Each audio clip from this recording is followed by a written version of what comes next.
Richard Branson, the British entrepreneur and successful founder of the Virgin Group, once joked that it's rather easy to become a millionaire. How do you do it? You start as a billionaire and then you go enter the airline business. Warren Buffett has actually analyzed the airline industry. He added all the profits and losses of the various airlines that have competed in the United States over the last century, and he got a negative number. The industry as a whole has lost money for 100 years. He too joked about the industry. He said it would have been the reasonable financial, if not moral move, to simply shoot down the Wright brothers on that day a century ago when they got an airplane into the sky. If you actually look back at the airline industry in the United States in the early 1980s and peruse the names of the brands, you notice that many of them are gone. In fact, of the top 15 airlines, all but one have either gone bankrupt or been acquired since that time. Which one has stood out? Southwest Airlines. It not only still exists as an independent company, but it's been profitable every year for 4 decades. The airline industry represents one of the lowest profit industries that we see. Now, of course, as you recall from the prior lecture, there are some industries that make a lot of money as a whole. Pharmaceuticals, chewing gum, carbonated soft drinks, distilled spirits. There are others, like the restaurant business, personal computers, and airlines, that are very low in profitability on a consistent basis. What explains the difference? Well, the key is that you cannot find one factor that explains the differences in industry profitability. Michael Porter's seminal work on the 5 forces that shape strategy offered us a comprehensive framework for helping us understand the differences in profitability across industries. Now, Michael first published his work in the Harvard Business Review in the late 1970s, and his framework, the 5 forces, became one of the most widely used and frankly misused management frameworks in subsequent decades. The 5 forces, what are they? Porter started by looking at barriers to entry, and he argued that if you have high barriers to entry, it improves the profitability of your industry. In other words, can you build a moat around your castle? Can you keep new entrepreneurs and new entrants from coming in and grabbing a share of your profits? Some industries have very high barriers, others very low. He then turned to the question of the threat of substitutes. What's a substitute? It's an alternative product or service that fulfills the same basic human need. It's not a direct rival. It's a very different product or service, but it can be a replacement for the product or service that you're selling. What's an example? Let's take a look at fitness centers. What are some substitutes for fitness centers? Well, you might have some equipment in your home, in your basement, like a treadmill. You might be on a diet plan. You may actually have something like the Nintendo Wii Fit to work out in your home. You may have an alternative at work where you can work out. You may go to a bar to meet people. It's another thing that happens in a fitness center. It's another need that you could fulfill in other ways. There are many substitutes to the fitness center. Then Porter looked at the bargaining power of suppliers. Who is providing the key inputs and components for your product, for your firm? And do these suppliers have leverage over you? Do they have power? And can they extract some of the profits that you otherwise might make? He also looked at the bargaining power of the customer. Who are your customers? Who buys from you? Do they have leverage? Are they able to extract profits, or do you have leverage over them? And finally, he looked at the rivalry among existing competitors. How intense is it? And in particular, do the firms in the industry compete hard on price? Do we see frequent price wars? Or do we see something that looks more like friendly competition, not quite so vicious, perhaps something where there's mutually beneficial work being done by competitors? These are the 5 forces then that shape strategy, that shape the profitability of an industry. You'd love to be in an industry where there's high barriers to entry, low power for suppliers and customers, where there aren't many alternatives, attractive substitutes, and where price wars are very infrequent or non-existent. So let's take a look at the airline industry again and see if we can apply this framework. Let's start with barriers to entry. At first glance, you might think it's very difficult to enter this business. It's got to be expensive and challenging. And yet, if you look over the past few decades, you see that many new players have entered this business. Therefore, we must conclude that the barriers cannot be so formidable. Why is it easy to enter the business, or at least moderately easy? Well, let's start with planes. Do you need to go out and buy new planes? You don't. You can lease old planes, and there are many of them available because, frankly, many companies are going bankrupt in this business every year. Pilots, the military trains them for you, and so you have people that you don't have to train from scratch. Airports. Well, do you have to fight for a slot, an expensive one, at an airport like LAX or JFK in New York? You don't. You can go to smaller regional airports where states and counties are trying to draw traffic for economic development and tourism, and you can get access to a slot and start flying your planes. Barriers to entry are not so high. What about buyer power? Well, who are the buyers? The end users, the customers like you and me who fly? Well, we look at the product and we don't see much differentiation. Frankly, we aren't very loyal because there isn't really a difference between United and American, between any of the airlines that we look at. They look rather homogeneous. Moreover, there are travel sites like Expedia and Travelocity that offer us perfect price transparency. We can compare and look for the best bargain, and we often buy on price. We're highly price sensitive when it comes to air travel. Who are the suppliers, and do they have power? Airbus and Boeing provide jumbo jets. A couple more players provide regional jets, but there aren't many alternatives when it comes to getting planes. As for labor, you've got to negotiate with powerful unions. And as for fuel, well, OPEC is a cartel that's going to drive the price of oil. So suppliers and buyers, they're powerful in this business. How about the threat of substitutes? Well, what do we have as substitutes for air travel? We certainly have other forms of transportation like the car and the train and other forms that we might use, but also we have things like video conferencing and the internet that provide us an alternative. So a business person doesn't have to go from New York to Shanghai on a plane. They might be able to get the work done in other ways using technology. And do they compete on price? Well, you betcha they do. There's not much differentiation. It's a homogeneous product. But there's also a very unique characteristic of the airline business that drives intense price competition. There are very high fixed costs in this business and virtually no variable or marginal costs. What do I mean by that? Well, what's the incremental expense to put you on a plane in that next seat that's vacant? It's virtually nothing. You might say it's peanuts, literally. As for the fixed costs, well, getting the plane in the sky, it's all fixed cost. There's very little expense that varies depending on how many passengers are on the plane. Well, what happens when you have high fixed costs and virtually no variable cost? Well, anything the airline receives above zero is what we call contribution margin. It's dollars that could go toward covering those fixed expenses, and if we cover them all, could go toward profitability. So there's an intense price competition to try to fill the seats. Moreover, the seats are perishable. That is to say, when that plane takes off, you can never sell that seat on that flight again. So you're dying to fill the plane to be able to be as profitable as possible, and it leads to price wars. It's a five-star terrible industry. The forces are all working to diminish profitability. So, you see that the framework can be powerful, but why do we need it in general? Why do we need such a conceptual understanding to help us plot strategy as a company? Well, the competitive environment, it's really complex and messy. And I think managers find it helpful to use this type of framework to examine their competitive environment in a systematic fashion. Now, like all frameworks, this one is a simplified version of reality. It's not perfect. It's not even correct in any sense, but it's very useful. As Milton Friedman said about any theory or conceptual framework, the question really isn't whether it's right. The question is, can it be useful to people so they can understand the world around them and make better decisions? And the five forces can definitely help us do that. So one key thing to remember about this framework, though, that it's useful not just to help us understand why some industries are profitable and others are not.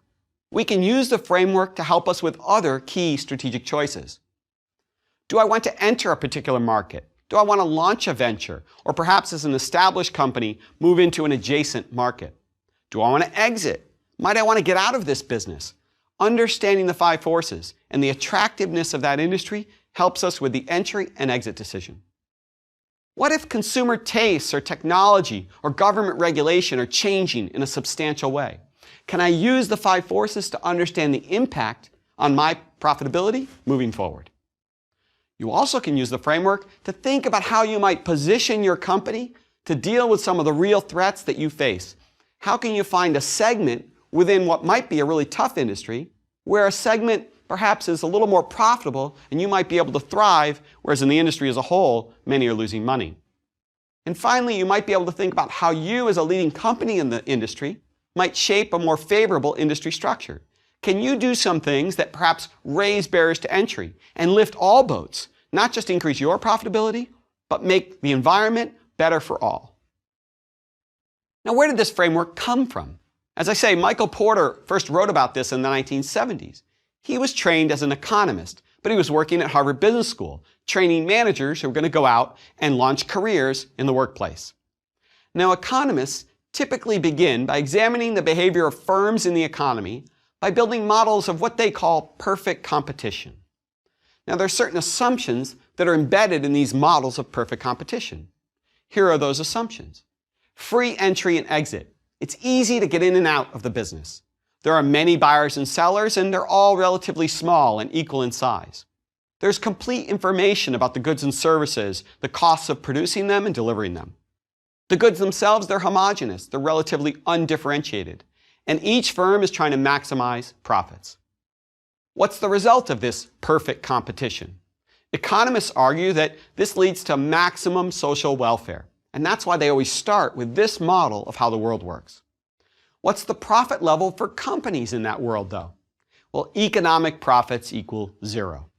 Now, this is not to say that firms make no accounting profits. What's the difference between accounting profits and economic profit?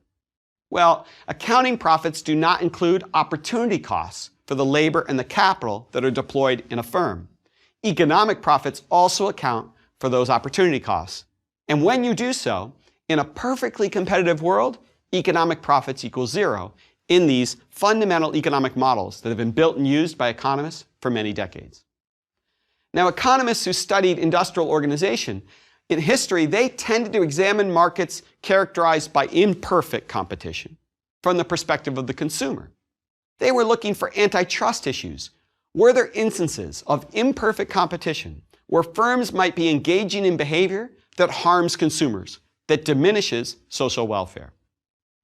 Now, Porter looked at markets and said, from the perspective of a company, though, you'd like to be in a business where imperfect competition exists. You don't want economic profits to be 0. You want high earnings. Now, you don't want to create antitrust concerns. So you'd like to be imperfect, but not so imperfect that the government sues you. So what he did is begin to turn the assumptions of perfect competition on their head. He said, as a CEO, you should be looking for businesses where there are barriers to entry and barriers to exit, where it's not easy to get in or out. You'd like your goods not to be homogeneous, but differentiated. And if you can find these imperfections or help shape them, you can drive economic profits higher and higher. And that's what you're looking for as you shape strategy. Now, of course, the decision or the framework we should be thinking about is not one of perfect competition or monopoly. It's really a spectrum. At one end, we have many, many buyers and sellers, homogeneous goods, and no barriers to entry. At the other, we have one firm with 100% market share. Of course, there's things that are in between that. We have fragmented markets with many buyers and sellers, but they're not all tiny. But we also have something we call oligopoly. This is where you have 3 or 4 dominant players in an industry. And many of those industries, like chewing gum or carbonated soft drinks, we see some firms with significant market share, and we tend to see some high profits. So as we go through the course, we'll look at some oligopolies, and we'll try to understand how they operate. So what are the typical steps in this kind of a 5 forces analysis, analyzing an industry structure? First step, you have to define the industry that you wish to analyze. What do I mean by that? Well, suppose that you were working at Coca-Cola, and you wanted to analyze your industry, and you brought your management team together. You have to think about, well, what's the unit of analysis? Are we talking about carbonated soft drinks? All soft drinks? All beverages? There's no right answer there, but it's important that all of the members of the management team, they're all speaking the same language, that they're all focused on the same unit of analysis. Then you have to identify the players. Who are the buyers? Who are the suppliers? Who are our main rivals? Who are the substitutes? And it's important when you're looking at something like buyers that you think about all the buyers, not just the end user, but the distributor, the retailer, everyone along the supply chain with whom you interact. And then you're going to assess the strength of each force. Is buyer power high or low? Is supplier power high or low? But then you've got to look at the quantitative evidence. What do I mean by that? You have to look at the profitability of companies in the business. If you've done your 5 forces and concluded that things look great, but then you turn to the profitability of companies and you see very low margins, well, there's a fundamental disconnect there. You haven't done an appropriate analysis. You've got to look to the quantitative evidence and try to explain why you're seeing the profit margins that exist in your particular business. And lastly, you can't just look back, you've got to look forward. You have to understand the critical trends within your business. You don't want to just conclude that in the last 5 years, buyer power has been low. What you want to understand is, where will it be 5 years from now? And how can I project, based on my assessment of the environment, where these forces will be in the years ahead? So let's practice for a moment. Let's think about the pharmaceutical business, which historically has been very high profit. Are there barriers to entry? They're incredibly high. There's huge economies of scale. It's very expensive to get in this business. Just to develop one new drug can cost over $1 billion. There's strong intellectual property rights. You can patent your inventions and protect them against the competition. There are federal regulations that make it difficult to get a new drug on the market. There are formidable barriers to entry. What about the threat of substitutes? Well, think about that. What's the substitute to taking the prescription drug that your doctor has advised you to take? Surgery, death, homeopathic solutions, not very attractive substitutes. How about the buyer? As an end user, do we have power? We don't. We don't even make the decision. The doctor makes the decision for us in many cases. And do we even know the price that we're paying? Most of us do not. We're paying a copayment when we go to the pharmacy to pick up our drug. We don't actually understand or know the underlying price. Suppliers, do they have any power? Well, who are the suppliers? They're companies that provide the compounds, right? The organic compounds that are then used and combined to create the prescription drug. But those are commodities. The real value lies with the companies, the pharma companies that actually combine those commodities using science to alleviate a particular condition, to provide us treatment. The products, the components themselves that they buy from suppliers, they're simply commodities. They can buy them from anyone. And lastly, is there intense rivalry in this business? Not at all. They don't compete on price as long as the patents are in effect. Once they are and they have intellectual property that they can defend, they don't have to compete on price. And the customer, after all, isn't shopping around on price at that point because they have few choices and insurance is covering a big chunk of the cost. So the pharma business is a wonderful business. The 5 forces look great. But contrast that with personal computers. So let's set Apple aside and look at what we call the Wintel world.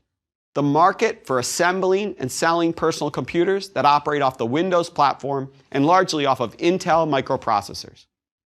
Are there barriers to entry in that business? Well, what do you need to get into the business of assembling personal computers? Well, where did HP, Dell, and Apple start? HP and Apple started in a garage, and Dell started in a dorm room in Texas. There couldn't have been formidable barriers to entry if they could start so easily. In fact, all you need is a screwdriver, and you're in the business of assembling personal computers. The components are modular, and you can buy them from anywhere. In fact, in emerging markets, white boxes, non-branded products account for a substantial share of the marketplace. There are low barriers to entry. Buyers, do we have power? It's a homogeneous product. If we're looking at Windows as the basic operating system for all these machines, can we even tell what brand of computer we're working on if we don't look for the logo? Suppliers, do they have power? Incredible. Not all of them, but 2 in particular, Microsoft and Intel. Because Microsoft dominates the operating system market, and Intel dominates the market for buying microprocessors. Substitutes, are they available? Tablets, smartphones, other forms of technology have begun to arise that are key substitutes for your laptop. And lastly, are there price wars in this business? You bet. They're intense. It's a homogeneous product. There isn't a lot of differentiation between Dell and HP. Moreover, the products become rapidly obsolete. Every year we have new models coming to market, and once the customer knows a new model is coming, their willingness to pay for existing models, it falls. And so what do retailers do? They begin to cut price. They're dying to get rid of that inventory before it becomes totally obsolete. So the personal computer business, despite high growth, actually looks quite unattractive from the perspective of the five forces. And in fact, Microsoft and Intel, over the last few decades, have made more money than the entire global personal computer business combined. So what's interesting about the five forces, as I mentioned earlier, is that it's not just a measure or a framework for helping us understand whether an industry is profitable or not. We can also use it to help us shape strategy.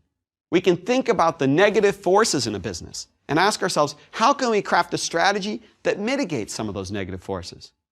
So let's think about Apple for a moment. If this industry is so unprofitable, and remember, yes, Dell has made quite a bit of money in this business, but think about all the personal computer businesses that have gone bankrupt over the years. So many brands that have gone by the wayside. It's been a tough business. But Apple, what have they done? How have they raised barriers to entry, reduced buyer and supplier power, cut rivalry, and mitigated the threat of substitutes? Well, they've built their own operating system. It costs $1 billion or more to do so. So it's expensive, it's hard for others to enter and compete directly with them. And their operating system fundamentally differentiates their product. It makes it easier for users to use an Apple product, and they've mitigated the power of Microsoft. They're not dependent on buying Windows, as the other PC makers are. They built their own stores. Why is that important? That's mitigated the power of the big box retail chains and other online retailers. So that's been key as well. And as for substitutes, well, Apple's been willing to cannibalize themselves, to build tablets, to build smartphones. They've gotten into the substitute business rather than letting others eat their lunch. The lesson? The framework's useful for thinking about how a firm can position itself well in a very tough industry and make money, which Apple has done. Are there some common mistakes we see as people use this framework? Well, I think sometimes we see managers applying this to their company, not realizing it's really a tool for understanding your industry, not your company. And we see management teams not defining the industry clearly when they begin to do their analysis. We also see people looking back and not looking forward and not trying to understand the trends, but spending too much time looking at what's happened before. And they ignore the full range of substitutes. So if you're in the fitness center business, they're not thinking about the bar down the street or necessarily thinking about diet plans or even surgery as alternatives to a fitness center. Thinking about the full range of substitutes is crucial if you want to sustain your advantage. We also can't pay equal attention to all the forces. 4 of the 5 can look great, but if barriers to entry are collapsing in your business, look out. You may see a real hit to your profit margins. This is not a simple linear addition of the 5, and you can say, check, check, check, check. 4 of these look great. I'm in good shape. One negative force can harm you. And finally, industry structure is not the same around the world, and some people presume that it is at times. What do I mean by that? Well, suppose you were going to analyze the wine business, that you were Gallo or another leading wine brand. Could you do an industry analysis of the wine business? Well, you'd have to be careful, because in Australia, several firms dominate the whole business. It's an oligopoly. In France, there are over 200,000 independent wineries, each of them very small. It's an incredibly fragmented market. So the industry has a fundamentally different structure in these two parts of the world. It's very hard to do one 5 forces for the entire global industry. Now, the framework is not perfect. There are clearly limitations, and I want to talk about 5 of them. First, boundaries. As technology has changed and the world has changed, it's become more difficult to draw clear industry boundaries in many cases. We've seen industries converge. And so when you look at firms like Google and Amazon, it's not even clear what industries they compete with or who their rivals are, because they seem to be competing in many different spaces in different ways. Globalization is also an interesting issue. As we said, it's dangerous to apply the 5 forces on a global basis when, despite globalization, we see dramatic differences in markets around the world. How much of an impact does industry structure have on profitability? Some studies have shown that it has a big impact. Others, academics have argued, no, not as much of an impact. I think that academic debate misses a key point, which is managers are simply worried about, is this important and does it help shape competition and affect my margins? Exactly how much it affects profitability, that's less relevant to a manager. Rivalry. This framework provides limited tools and techniques for understanding the nature of rivalry. And I think the framework in its original conceptualization wasn't crystal clear on the differences between price rivalry and non-price competition. Price wars are really bad for profitability. Non-price competition, creative advertising campaigns and merchandising and retailers, well, that kind of competition can actually lift all boats. It can grow the overall market and build primary demand for your product. Coke and Pepsi were rivals, but they didn't get into price wars in the 20th century. They engaged in non-price competition that actually increased the market for soft drinks overall and was beneficial to both parties. And finally, there's the issue of complements. Industry analysis in its original form did not explicitly address the nature and the importance of complements. What's a complement? Some have called it the sixth force that needs to be considered. A complement is a product or service that adds value to the original product offering when the two are used together. Peanut butter and jelly, computer hardware and software. Adam Brandenburger is one of the first scholars who began to point to the importance of complements. And why did he think this was crucial for helping us understand our competitive environment? Well, he coined the term co-opetition.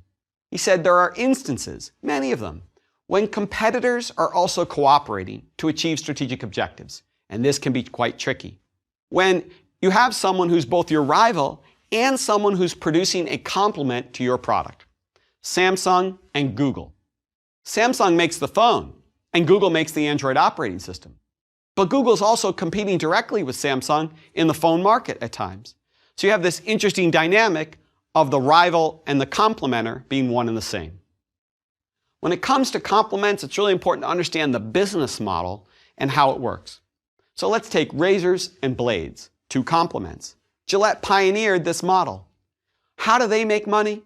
Gillette's not making money off the razor. They want to get that razor into your hands, even if it costs them money to get it into your hands. Why? Because if you like the razor, you'll be buying blades forever. And you're buying pretty expensive blades, and they're making a lot of money. What's interesting, of course, is we have another firm that sort of flipped that business model on its head. In Apple's case, they went to a blades and razors strategy when they entered the iPod and the smartphone and the iPad market. Blades and razors. What do I mean by that? Well, how do you get someone to pay $400 for a smartphone? I mean, before the Apple iPhone, were you and I paying for a phone? A few dollars, often nothing. How do you go from that to $400? Well, how do you get someone to buy really expensive peanut butter? You give them a lot of really cheap jelly. And that's what Steve Jobs did. He gave us 99-cent songs on iTunes. He gave us a lot of free apps. And by doing that, all that cheap, really cool, tasty jelly, we went out and bought really expensive peanut butter. We called it the iPhone for $400, or the iPad. Razors and blades? No, blades and razors at Apple. So what are some of the lessons that surprise us from this lecture and thinking about industry and the structure that differs across industries? Number one, sexy industries are not necessarily the high-profit industries. Airlines have also always been something featured in films, and they've attracted the macho entrepreneurs who want to enter and be in the skies and dominate the business. Fitness centers have been a, quote, sexy business in that we've seen a drive to reduce obesity and to try to get more fit. It's been a growing phenomenon in the United States and other countries. Yet these industries, which look like they're attractive, haven't generated much profit. Moreover, the second lesson that surprises is high growth doesn't equal high profits. Personal computers grew dramatically in the 80s and 90s, but didn't generate a lot of earnings. The third lesson is that stable, relatively low growth industries can be very profitable. Who knows much about the industrial gas market? Yet it's been a wildly profitable business for many years. And our final lesson is that with the appropriate competitive positioning, firms can mitigate negative forces and make healthy earnings even in a tough industry. It's difficult to do, but some have done it. So, what's your assignment? We want you to practice the 5 forces. Take the fitness center industry and compare it to the chewing gum industry. The chewing gum business has been highly profitable in recent decades. And it's not a fragmented business, it's an oligopoly. Several firms dominate the business.